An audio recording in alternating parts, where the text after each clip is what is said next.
श्रीमती मोहरी देवी तापड़िया कन्या महाविद्यालय के इस यूट्यूब चैनल में आपका फिर से स्वागत है। हम प्लांट में वाटर एब्जॉर्प्शन को पढ़ रहे थे, जिसमें हमने वाटर का प्लांट्स के साथ में रिलेशन के बारे में पढ़ लिया था, किस मैकेनिज्म के थ्रू प्लांट जो है वो वाटर को अब्जॉर्ब कर पा रहा है।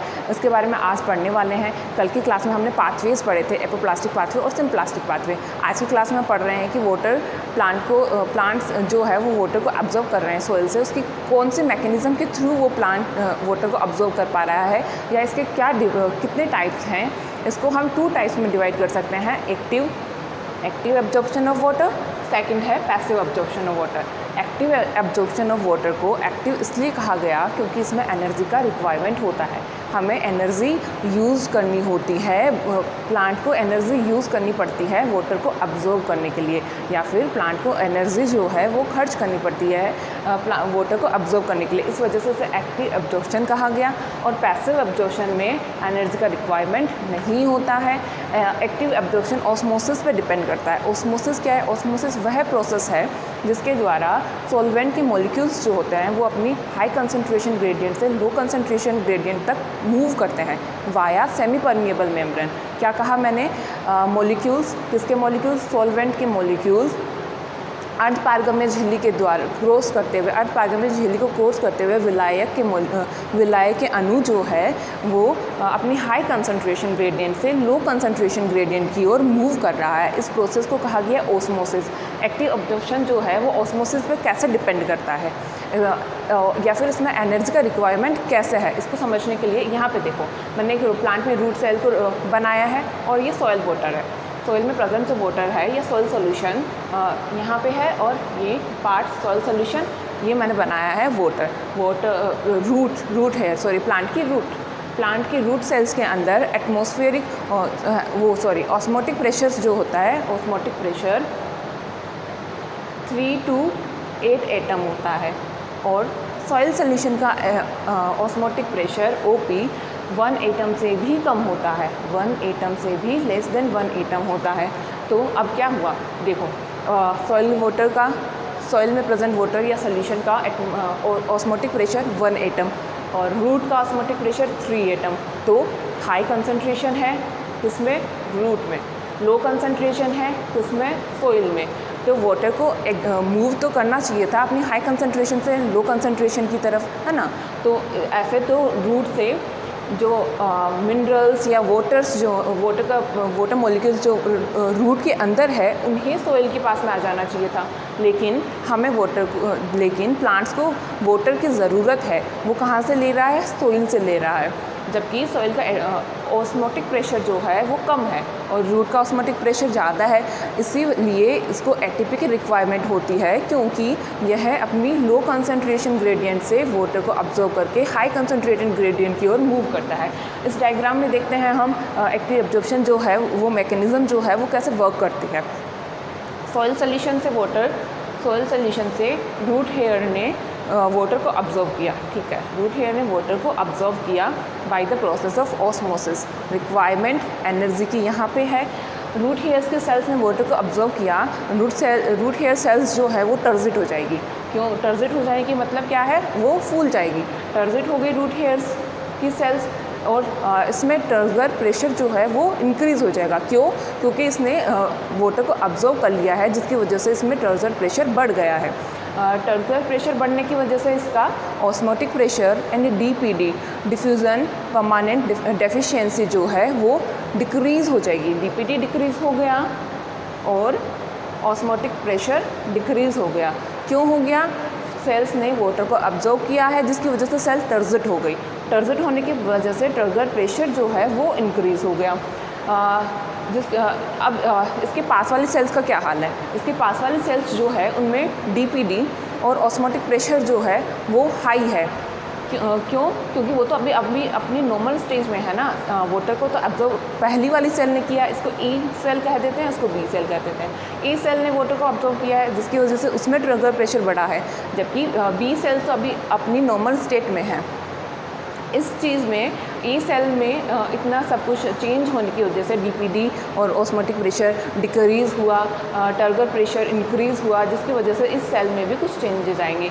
ये सेल जो है अब अपने इसमें ऑस्मोटिक प्रेशर और डिफ्यूजन परमानेंट डेफिशिएंसी जो है वो कम है, जिसकी वजह से ये ई सेल से वाटर को एब्जॉर्ब करेगी। ऐसे ही रूट हेयर से वाटर एपिडर्मिस में जाएगा, एपिडर्मिस से ये कॉर्टेक्स सेल्स में जाएगा। कॉर्टेक्स सेल्स में ए सेल्स, कॉर्टेक्स सेल की ई सेल का ऑस्मोटिक प्रेशर और डीपीडी अभी इंक्रीज़ हो गया, अभी इंक्रीज़ है क्योंकि वाटर जो है अभी तक एपिडर्मिस तक ही पहुंचा है। अभी वाटर एपिडर्मिस तक पहुंचा है, इसलिए इसमें टर्गर प्रेशर हाई है। और कॉर्टेक्स की ए सेल में osmotic pressure, diffusion permanent deficiency जो है वो लो हाई है। क्यों हाई है? क्योंकि अभी तक इसने वाटर को ऑब्जर्व नहीं किया, इसमें टर्गर प्रेशर नहीं है। अब ये जो ए सेल है ये एपिडर्मिस से वाटर को ऑब्जर्व करेगी। इसी तरह कॉर्टेक्स की बी सेल कॉर्टेक्स की ए सेल से वाटर को ऑब्जर्व करेगी और आगे कॉर्टेक्स से सी और डी सेल्स जो है वाटर को ऑब्जर्व करेगी बाय प्रोसेस ऑफ ऑस्मोसिस के थ्रू ये वाटर को आगे ऑब्जर्व करती जाएगी।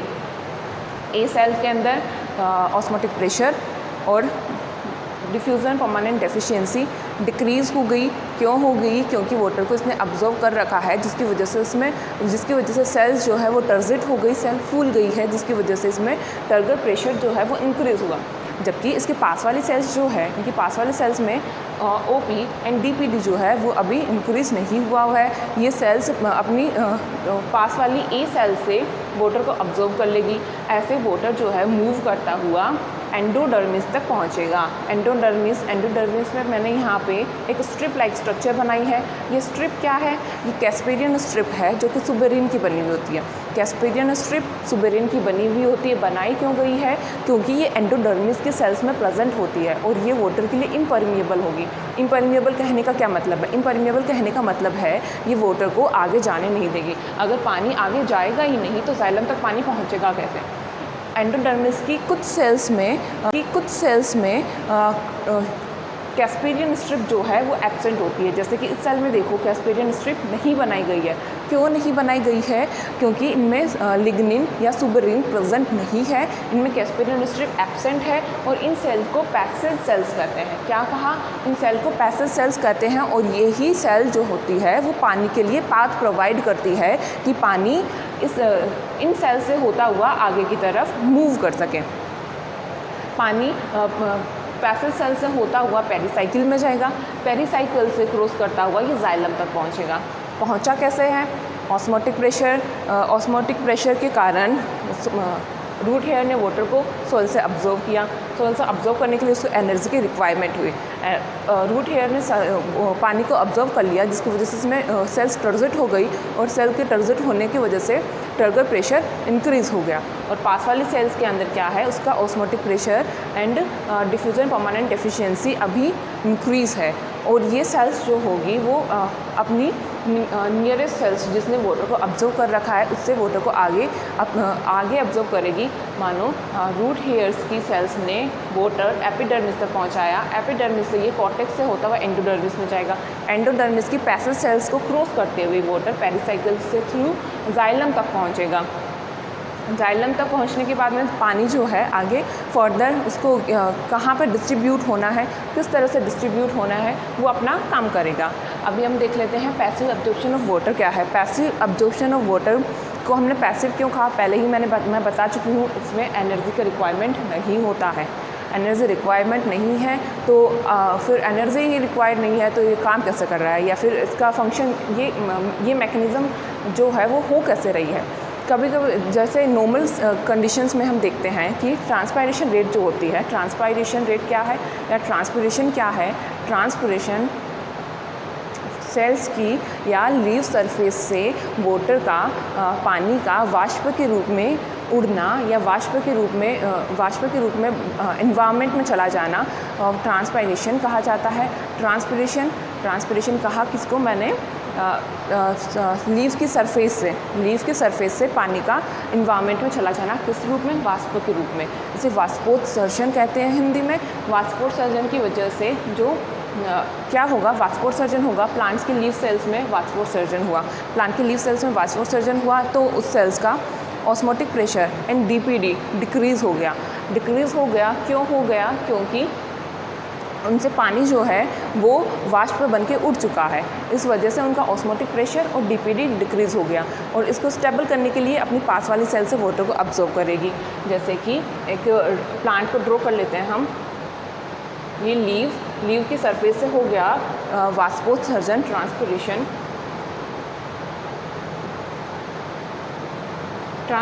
हुआ तो उस सेल में वाटर डीपीडी जो है वो इंक्रीज़ हो गई, ऑस्मोटिक प्रेशर वो जो है वो भी इंक्रीज़ हो गया।